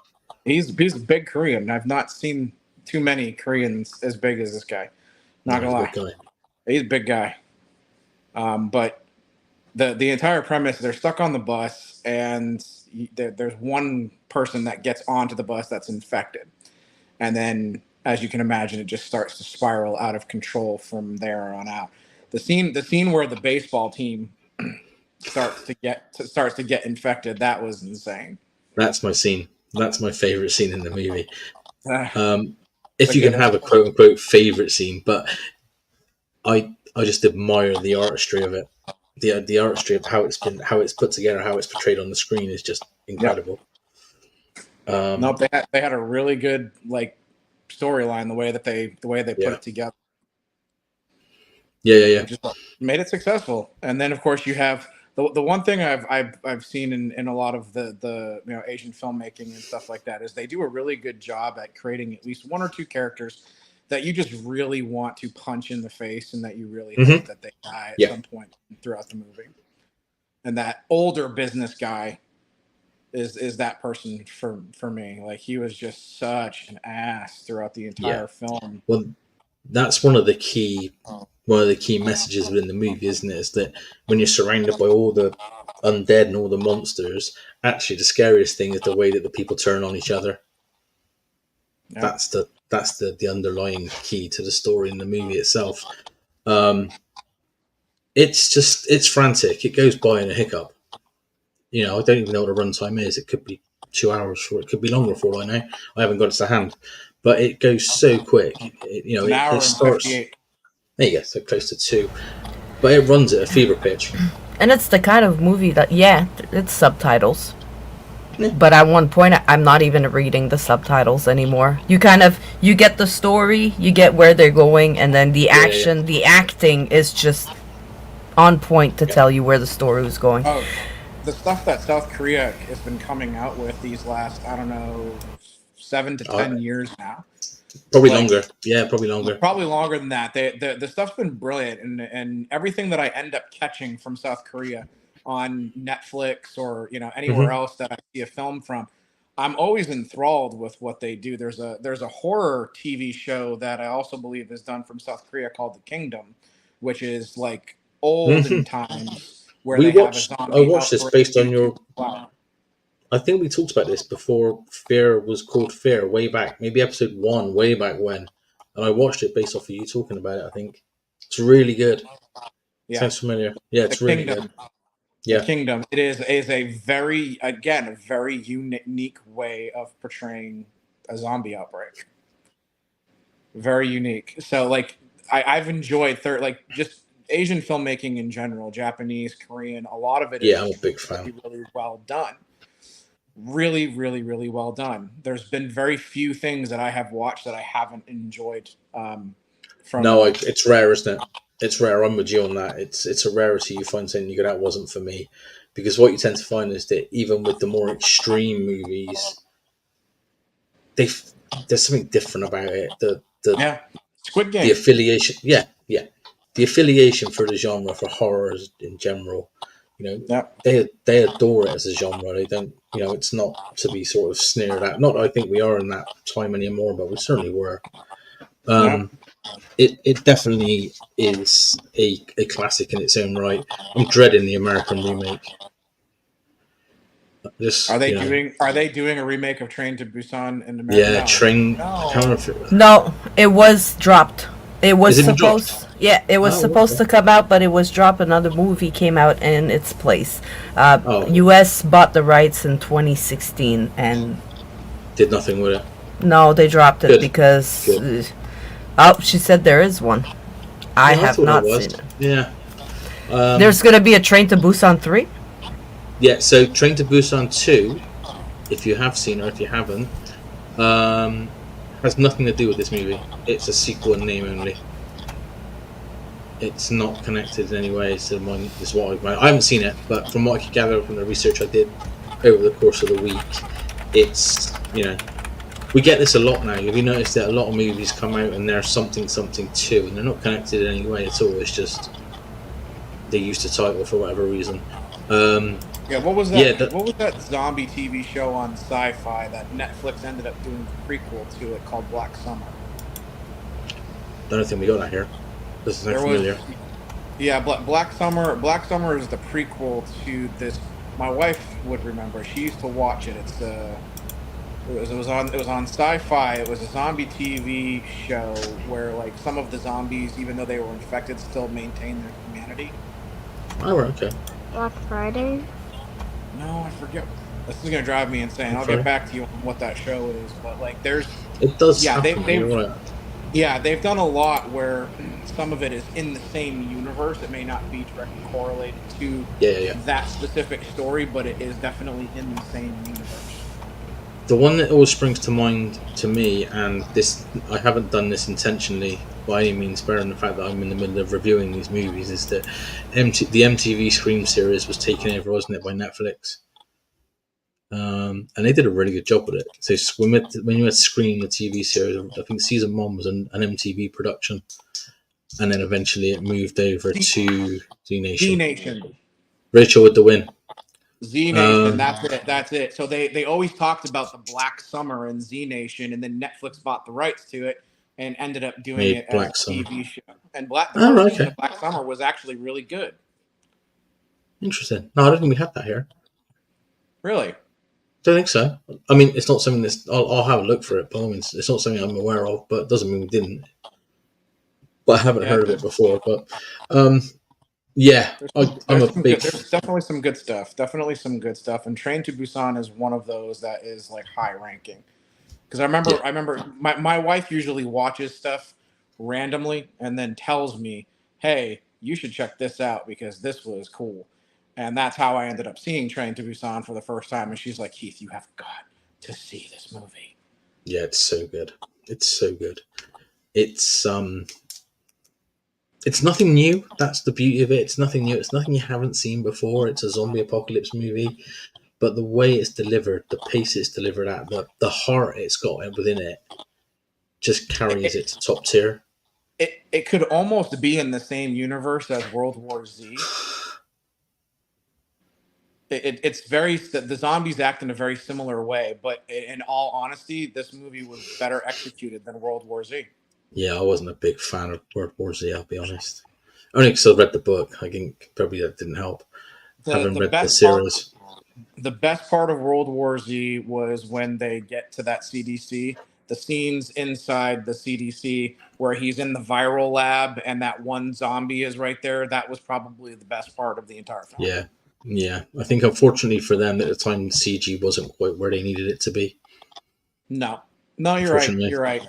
Yeah. Well, no, it was. I just don't think they executed it well was the issue. I think it did well. I think it made a lot of money. Well, no, I mean, I get what you're saying. I know what you mean. Money, yeah. But like from the CG standpoint, I think they did have the right kind of CG at that point because it was after Avatar, if I remember correctly. So CG technology was there. It's just I don't think they. I mean, I guess it depends how much money you pump into it. Right, and I think they rushed it too. They rushed it to get out because of it. Yeah, see, the book, Rachel just hit it right on the head. The book version of World War Z is so much. Yeah, it's great. Yeah, it's great. It's one of the, as I say, that's why I think the movie didn't hit for me because of that very reason. But yeah, a remake or a sequel or whatever the situation may be when it comes to Train to Busan, I'm kind of against it. I thought there was a second one. Well, there is a second one, but from what I could find out, it's a sequel in name only. But it's not necessarily a continuation, which, as I was saying earlier, we get a lot of that. Train to Busan 2 takes place 4 years after the original movie. Yeah. So it is a sequel, but it's not like a direct sequel. Yeah. It's like after Yeah. things have died down, and it's a completely separate story from the original story. And it did not do so good. It was at like 55% No. Rotten Tomatoes, Yeah. 5.5 out of 10, 3 stars Yeah. from fans. It didn't do very well. No, it didn't hit. I mean, I think the problem is as well is that you're looking to do a sequel to a movie that the niche of it is that it's stuck on a train all that time. Yeah, it's also known as Peninsula. Okay. Standalone. Yeah, it's called Peninsula, and it's a standalone sequel. Yeah.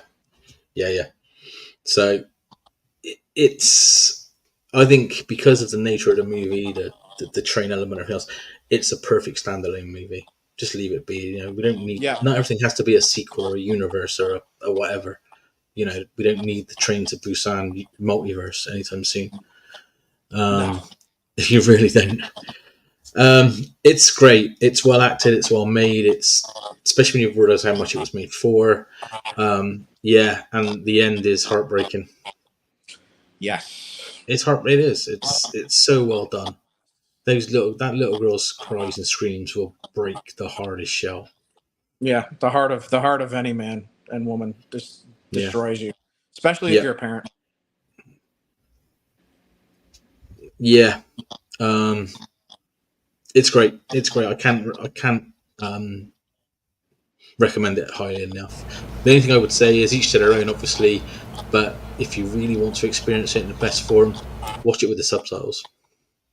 Yep. I'm a firm, the dubbed versions, in my opinion, generally you lose something when something's dubbed. I always feel it wasn't terrible. Like I've done both. I've watched the original Korean with the subtitles, and I've watched the American dub with my daughter here a couple of times now, and she waves. And it's not terrible. Like I've seen a lot worse dubs than this one, but yes, you definitely lose some of the emotionality of what's happening in the film with the American actors because they really just don't know how to. Whoever they're getting to voice act this stuff, I don't know why or how they can be so much worse than the original actors. I cry when it's about kids. If it's about an animal, Rachel, I will completely lose it. I can't do it. We watch movies, and when a scene comes on where an animal's gonna get hurt, Amanda tells me, "Close your eyes." I just sit there, and then she tells me when I can watch it again. Like I'm a big toddler when it comes to that. A big baby. I Am Legend. The German Shepherd. Yeah. Mm-hmm. That's another one. Mm-hmm. Yep. I can watch any horror movie. Adults are dying, getting killed. I'm like, no problem. A dog dies, I'm like, oh my god, why? Like, man, you must have had a hard time with multiple episodes of The Walking Dead then. Yes. Did you see the news? Did you see the? Died. Yeah. Did you see the news this week? Yeah, yesterday. No. Yeah, the dog that plays dog died yesterday. Died this week. Oh no. Daryl said. Daryl Reedus, even Norman Reedus said that he's lost his greatest ever on-screen companion. Oh, puppy. See, I can't do puppies. The dogs from the original Thing movie. Yeah, no. Obviously, kid stuff is never good. Animals is different. Yeah, Yep. I prefer animals to people. Speaking of the Thing, they're remaking and remastering a high-definition video game version of it. Are they? I've seen the trailer. It looks really cool. That's more money gone. Right. That's more money gone on stuff already owned. Take my money because they basically have you go through the plot line with Kurt Russell. It's not come out yet. They haven't even shown us the artwork, but they've come out with an advertisement for pre-orders for the 30-year anniversary 4K restoration of Nightmare on Elm Street. Yeah, I'll own it again. Just take my money. It's fine. There'll be another version of it. We're talking the OG with Johnny Depp. Yeah, 1984. Yeah, 1984. So they remastered it. 4K restoration, yeah. So I don't even know what the steelbook looks like. I just paid my money and I'll wait for it to arrive now. When Well, it I can gets there, only I don't even know when imagine. it's out. I don't even know when it's out. I was like, well, no, okay. I can only imagine that Robert Freddy is that much scarier and that level of high definition. Yeah, you would think so. Can't wait. So Here comes the this one isn't- nightmares again. Oh, damn it. Sleep's overrated. Exactly it. Take it. Take all our money right now. Take it. Take my money right now. Yeah, exactly. That's exactly what happens. Yes, that's it. That's our movies for this month. All great movies. No weak link in any of them. I think. Nope. No. This was a high quality choice. And Zombie Week's easy to get wrong. Oh yeah. There's a lot. Of, Well, we went went more of an unconventional style. I mean, it's very easy to do some of the classics, like Dawn of the Dead and stuff like that. But people do those all the time. This one is, unconventional rage zombies, comedy like Shaun of the Dead, a more serious comedy, but still a comedy like Zombieland. Then you've got Train to Busan, which again is not your standard like Walking Dead type zombie that you're used to seeing all over the place. We should do A Quiet Place. Hey, we got a recommendation from someone. There we go. There we go. So A Quiet Place. We got the third one coming soon, haven't we? Day one. Quiet Place Day 1. That's coming, I think, in a couple of months. Oh, like the kind of origin. Yeah, no Emily Blunt and John Krasinski this time. I think, funnily enough. But yeah, I'm more than happy to watch Quiet Place again and talk about it. All right. I'm gonna go. Thanks for coming, Scarlett. Love you. Yeah, Scarlett.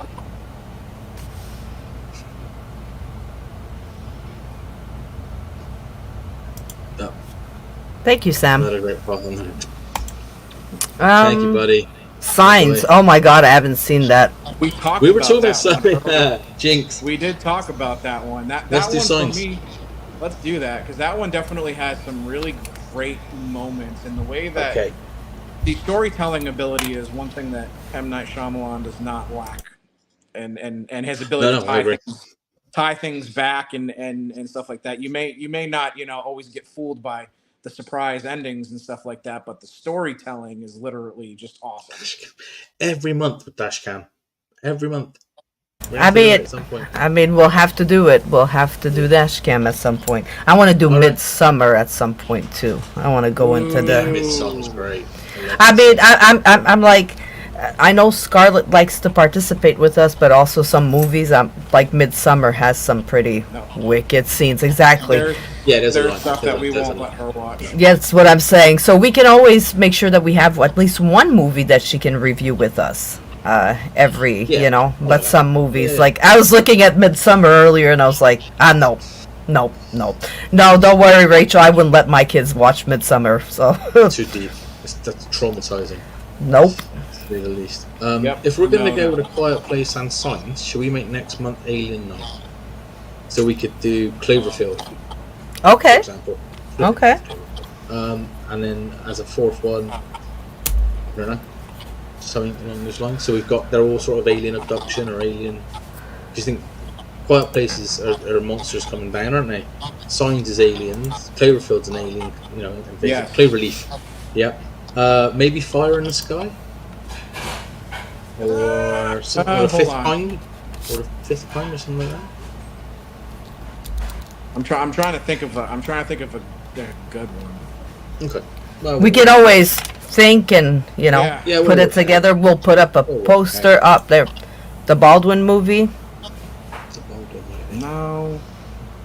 She said, "Wait, wait. I'll find the right one. Annihilate and you on about the the Netflix movie? Yeah, the one that Alex Garland wrote. We were on about earlier. Started the thing. Annihilation. Natalie Portman. There we go. Annihilation. Yeah, that's a shout. It's a good movie. We have to get Rachel on as well one month. Right. Family Affair. Definitely. I keep asking her to come on to the podcast. She doesn't. doesn't want to have to put on makeup. It does take me a while. That's it, man. It takes a while. Yeah, I know. This is like hours of work here, you know. This isn't natural. I got it. This takes work. I got it. Old school. Well, not really old school, but 1990s. This is a cult classic film, The Faculty. Yeah. Love it. Big fan. I got it. I love that movie. Okay. So what have you guys been up to? What have you guys got going on at the moment? Mel, your interview last night was a lot of fun. It was like a few old people and a younger guy. Last night was pretty much all younger guys. They were all younger than us for sure. The drummer was like 16, 17. Yeah, you know what I mean? Really like, young, right? Yeah. So we're busy with the podcasts. Other than that, I've been going live on TikTok to sing. Oh, there you go. In about an hour and 15 minutes, I was invited in a showcase that somebody else is putting up, and he invited me to go sing with some other people. So love it. We're taking TikTok one day at a time. Oh, and do not post this podcast on TikTok because they don't like it. They don't like any. I was accused of stealing somebody's material, my own material, my podcast. And TikTok banned me till 2099. They restricted my life. Jeez. So I'm trying to prove to them now that I am Melanie Nix from the Nix's podcast. Twitch, yes, I have Twitch going now. Facebook, YouTube, Twitch. Yeah. I've been staying away from everything else. I haven't really been posting much to TikTok at all. I've been doing mostly Facebook, YouTube with some Instagram mixed in there, and that's about all I've been touching. I've tried TikTok, but now if Rachel does have a Twitch channel where she like streams when she plays Final Fantasy VII. Oh, nice. The remake.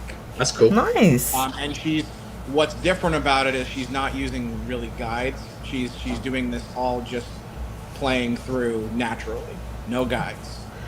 That's really cool. You'll have to send me her link so I can go and follow her and go see her watch her play. What do you play on Twitch, Mel? Or do you not use it for? Right now, I just started Twitch, so I'm gonna start streaming on Twitch and on TikTok when I'm playing video games. Nice. I want to start Life is Strange all over. Yeah. One of my favorite games. So, yep. Keith, what have you been up to? Well, still recovering from everything one day at a time. Still have a lot of work to do on my left shoulder. My wife will attest to that. She's been freaked out many days seeing the difference in muscle mass on my left side versus my right side. So working on that. Gonna start working out more at home to rebuild and stuff. But from just the other stuff point of view, so music stuff not really halted. We're still releasing stuff on a schedule. I finished all of the orchestral music before I went into surgery, and that's all been mixed and mastered now. So I'm not sure when the game's gonna come out, so the OST for the game won't come to streaming until we have an actual release date for the game itself. With one exception. We did, for the game, we did an orchestral version of Starfall. So no guitars, heavy metal drums or vocals or anything like that. Just the orchestral arrangement with a new arrangement of orchestral percussion with it. Okay. And that's going to be coming out on the 1-year anniversary of Starfall, which will be July 28th. And then the week prior to that, on the 19th, Remember My Name will be coming out streaming for the first time, and that has Jessica Mercy singing as the narrator, and then Adrienne Jouadou, my French bass opera singer. Already a year for Starfall? That's crazy. Already a year for Starfall. Yeah. Wow. That's crazy. Fast. The dragons, guys, the dragons. 2 years for Waiting for You. So our first single has been out for 2 years. But yes, the dragons, they are there. Rachel and I are going to be hopefully putting together a fun music video for that. So I'm getting Jess George, who plays the guitar on that song, and Adrian to do like playthroughs of the song, Yeah. and we're going to try to put together a music video with those playthroughs of Remember My Name and get that one going. And then later in the year we have Children of Times coming out in September, Raise Your Fist to be November, and then Destiny Calling will be right before Christmas. Busy. Busy.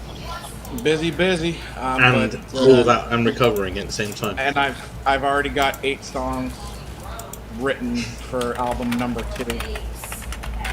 You're a superhuman, you know what I mean? So, yep, I'm not missing a beat, and I've been rewatching wrestling. I've been rewatching The Walking Dead in my spare time. Nice. Awesome. Busy. Cool. Yeah, keeping myself busy. Yep. You're growing bones. Yeah, that thing that you saw me take off in the middle of the broadcast, that is a cervical bone stimulator. So what it does is it creates like a radio frequency that apparently talks to the bone and promotes and stimulates the bones to grow faster. Okay. Anything. Literally Star Trek tech on my neck, basically. Love it. That's awesome. And I will say that, so people like, I guarantee there's people out there that's like, that's bullshit. No, because I may not feel it for the first hour to 2 hours, but by the time hour 4, which is how long I'm supposed to wear it, comes around, I'm in a significant amount of pain due to it. So it's definitely working. Okay. Yeah. Well, you're looking better every time we do this. It's true. So, onward. Just healing and healing. Let's do it. Onwards and upwards. Yes, sir. Cool. Well, we will be talking about settling on a date after the podcast, because that's always a little more complicated for us. But yes. Yep. She fed me finally. Yeah, it's Father's Day weekend, so yes. I'm actually. I haven't had mashed potatoes in like 6-7 months, so I'm getting mashed potatoes tomorrow for the first time in a long time. Well, you won't sleep a wink tonight. Just pure excitement. I'm prepared for it. I had like a shake and bake fried chicken tonight. I'm used to having a lot more vegetables and yogurts and all kinds of other things. Still do have a problem swallowing, so this could be fun. Little bites. Take your time. Yeah. Exactly. I can't sing. That's the other thing that's driving me insane is I can't sing. I've got no power. I've got no power to my voice. I can sing like bass notes and like do basic stuff, but as soon as I try to belt anything out, the sound just doesn't come out. My voice box is non-existent still. So I'm hoping that will come back. Yeah. Oh, that's part of recovery. He said 6 to 12 months for the voice. Yeah, it's part of recovery. Exactly. Well, guys, it was an amazing night. Indeed. If anyone's still with us, hit up our socials, Facebook, Instagram, YouTube, we're all there. The Nexus Podcast, Nightfall Band, and the Halfway House of Horror. We're all doing things, we're all keeping things going. I'm only 150 followers away from 3K. Very nice. There we go. Very nice. We're getting close. Share Nightfall. Let's go. Absolutely. Mark is close to the 5,000, I think.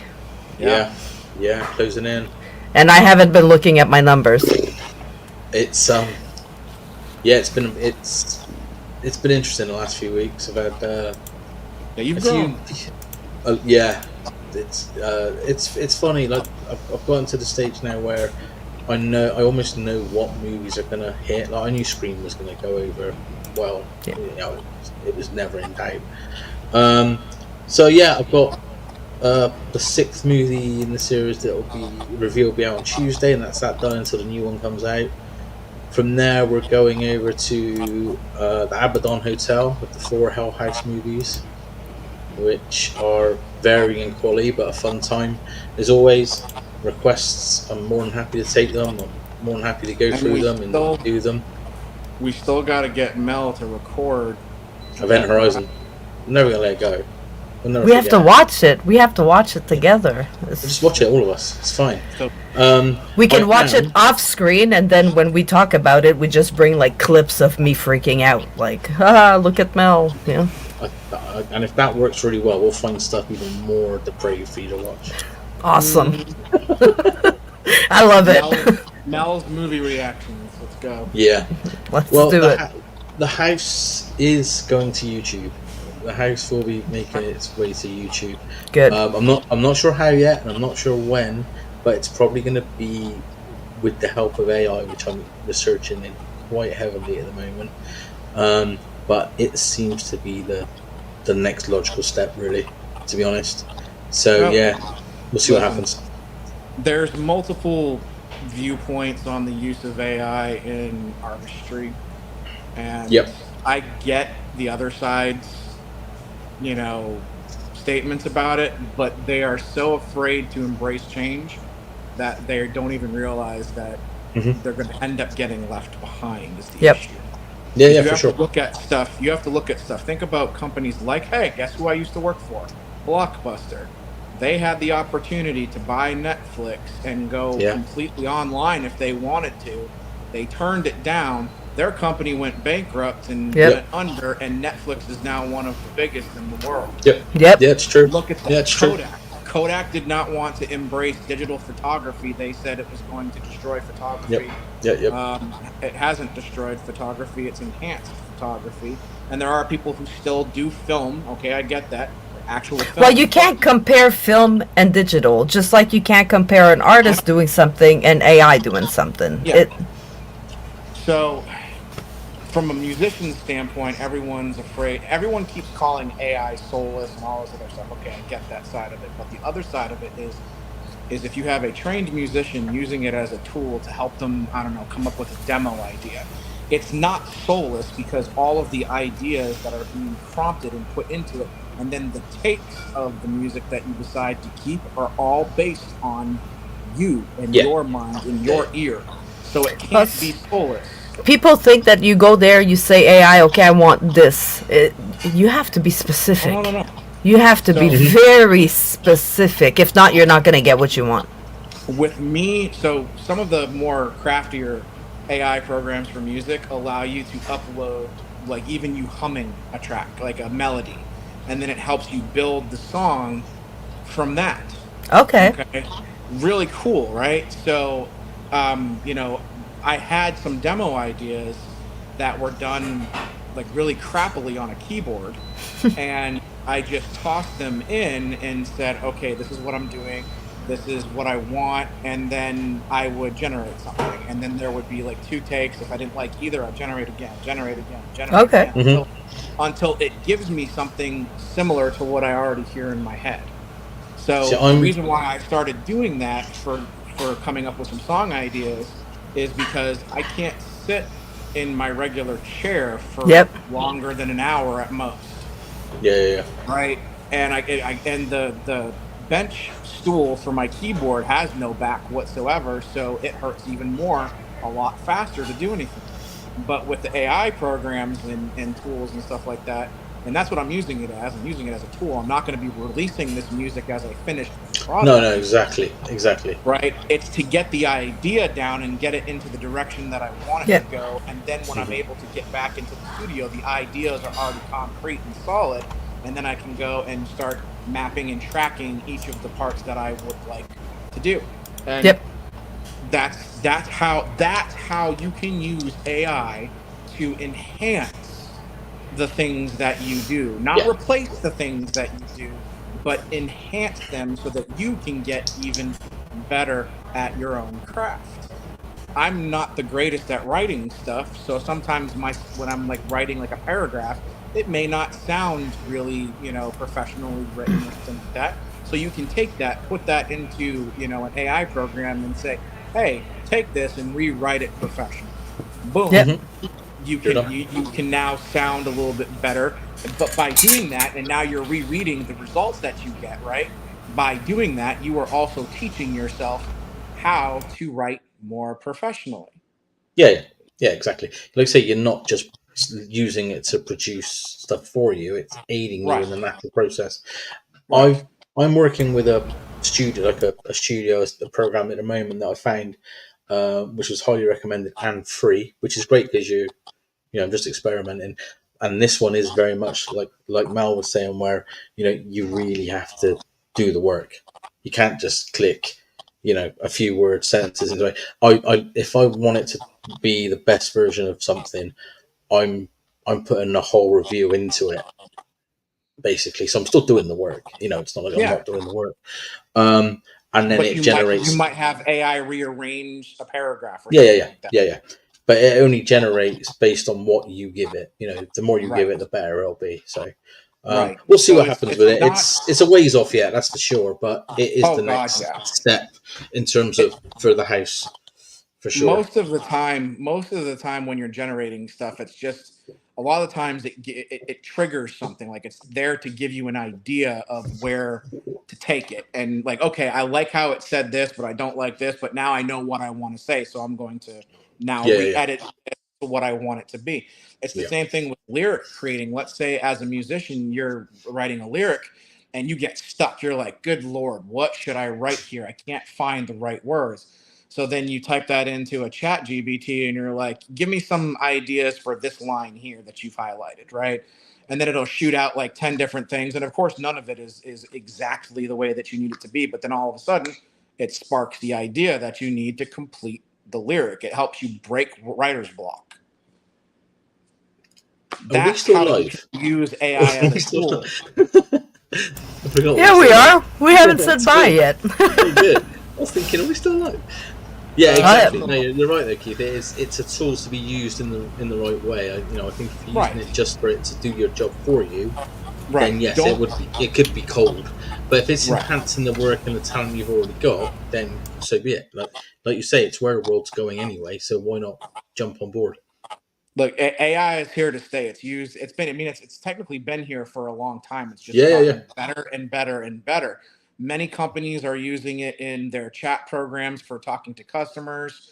It's being used even in music software and writing software to help. I mean, if you think about it, Word documents with autocorrect on spelling and sentence structure, that's artificial intelligence doing that for you. It's doing it. I use Grammarly on.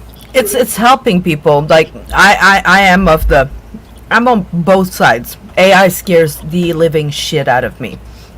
At the same time, I'm French Canadian, right? So when I write an English text, I don't have as vast of a vocabulary as other people would have in English. Well, AI makes me sound a lot smarter than I am. So I love AI for that sometimes. You know what I mean? Like it helps me look a little more like I have a bigger vocabulary. I'm not using awesome 10 times in the same paragraph. We've had job applications recently in my day job where they just look a bit cold, I guess is the best way of putting it. And we've asked the candidates directly, did you write this? And well, yeah, we did, but we did it with the use of AI. Not doing anything wrong. The information within it is factually correct. They've just used AI to map it out essentially. Yeah, exactly. So I use Grammarly, which is a checker in terms of punctuation, grammar, spelling, etc., etc. Does it catch everything? No. Do I always make sure I read back? Yes, but it catches a lot. I mean, there's it's one of those. So it's the way the world's going. So it's the next natural step in terms of what I'm doing. I think. Don't get left behind. That's all I have to say. Exactly. No, exactly. So. But it's all good. Guys, it's been a pleasure as always. And absolutely. It's have 2 a great a.m. night, everybody. Good night, Mark. I'm going to sing. Night, have a great weekend. Yes, and we'll figure out a date, and we will let y'all know. We'll post. Don't worry, we got y'all. Good night, guys. See you guys.